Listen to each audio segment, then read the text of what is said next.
Nag-almusal na, nagising-gising na yung aking dalaga. Isang split nga dyan, nangga. Tignan ko nga kung maayos pa yung split mo. O, isang split nga dyan. Ay, wala. Yan, nagkakape na si Angel Kate Mendoza, no?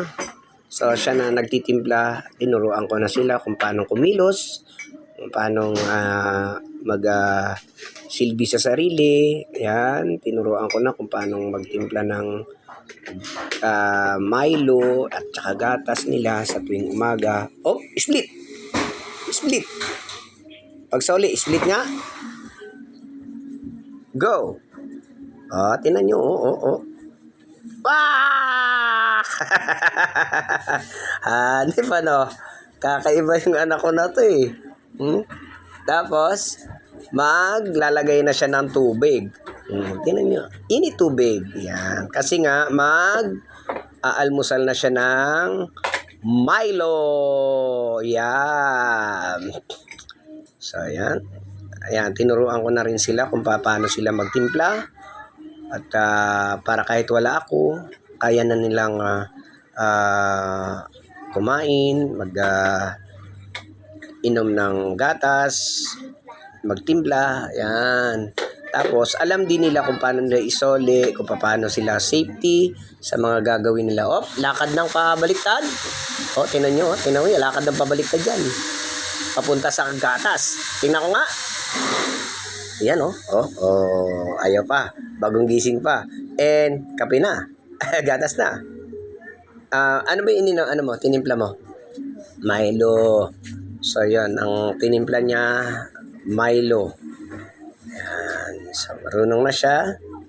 Almasal na siya. Medyo magulo pa ang buhok. Hindi medyo. Magulo talaga.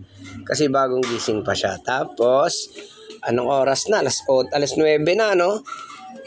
Oh, wala pa akong patak. Ang doktora ko ngayon lang nagising. So, kukunin niya yung kanyang gamot para sa akin. Sige na. Yeah. Alas 9. 9. Yan. Ang aking doktora ang nagpapatak sa akin doon sa aking mata kasi siya yung gustong mag-aral mag-nurse. So, pinag-aaralan niya kung paano silbi sa kanyang ama. Pagka tumanda na daw ako, siya ang mag-aalaga. So, yan. Siya ang tagapatak sa akin. Doktora, ano pong una mong kapatak? Okay, dito na. Ayan.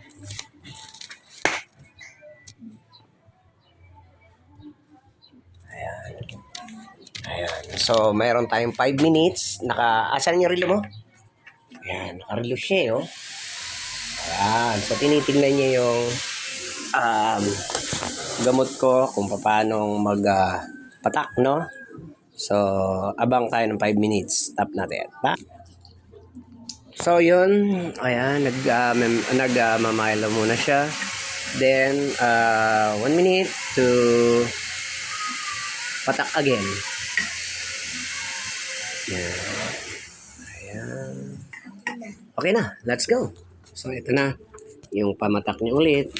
Ito na kasi natapos niya na isa. So, patak ulit siya sa akin, no? So, mayroon kaming na patak. So, nagpa-practice na siya.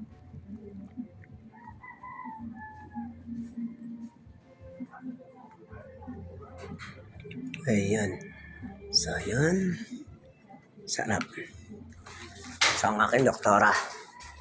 Ayan. Siya yung aking doktor na mag-aalaga sa father niya, si Miss. Ayan. Miss Athletics ng Brookside. Ano pangalan mo? Nakalimutan mo? Pangalan mo? Angel